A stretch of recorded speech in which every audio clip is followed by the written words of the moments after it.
Years of civil war between Sri Lankan government forces and separatist Tamil Tiger rebels have turned the northern Jaffna Peninsula into a checkerboard of anti-personnel mine belts. These contain around 50 grams of explosive. So how powerful enough is that, Stephen? What will that do to you? That will remove your foot. It's quite simple. You just unscrew the base, being careful not to put any pressure, and it comes out. So basically what you have here is the booster and detonator. This is the first part of the mine that gets exploded. It's painstaking, back-breaking, dangerous work that moves forward inch by inch and day by day. But for mine-clearing organizations like Halo Trust and others working in the Jaffna Peninsula, those inches and those days have added up. So far this year there have been 2 civilian accidents in the Jaffna Peninsula recorded according to government figures. And last year there were 17 according to government figures, and 4 years ago there were 90. So we think that, there has been some success in reducing the actual problem. Halo hopes that they're perhaps just 1 year away from making Jaffna completely free of mine injuries and deaths. It's a job that's critical, as tens of thousands of people displaced by the war have begun moving back to their homes after the 2002 ceasefire between the government and the Tamil Tigers. Now there's a long line of these yellow stakes, so there's quite a lot of demining that's taken place here.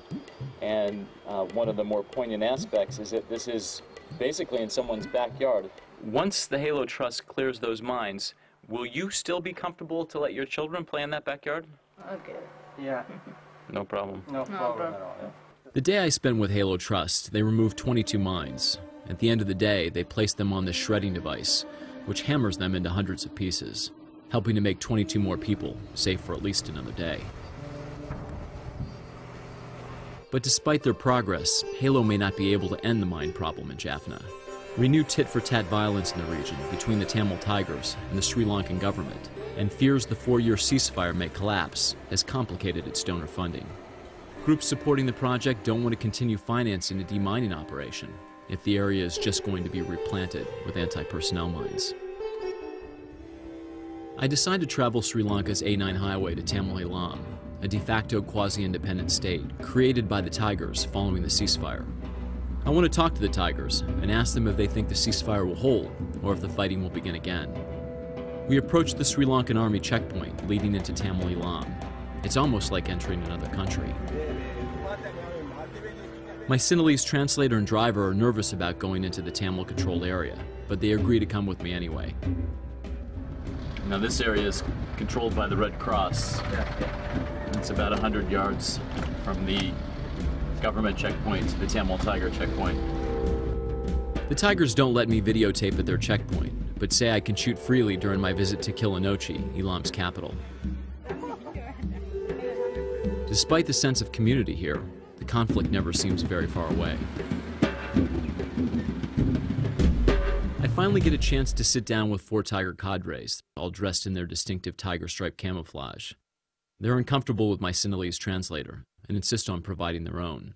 There's been a ceasefire since 2002, yet there's been a lot of violence recently. What is your take on the current situation? Do you believe that the ceasefire is going to break down and there may be a return to full-scale war here in Sri Lanka?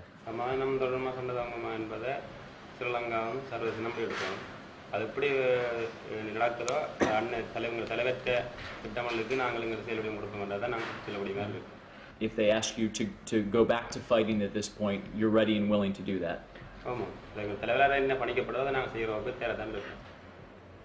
One of the tactics that the Tigers have been known for is the use of black tigers, is the use of suicide bombers for military attacks. World opinion lumps you into other groups like Al-Qaeda and says perhaps the Tigers are terrorists, not freedom fighters, not rebels.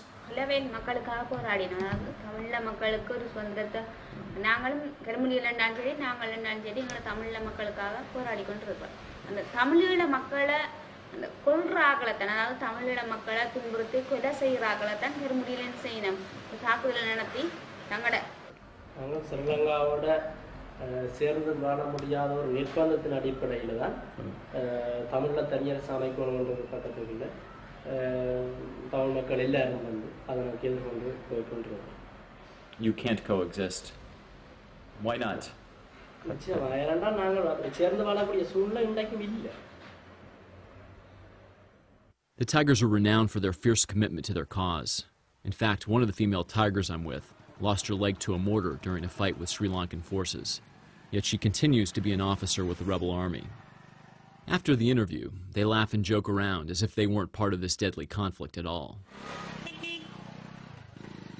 But the very next day, the Tamil tigers are accused of attacking a bus in a majority Sinhalese community, killing 64 people, many of them children.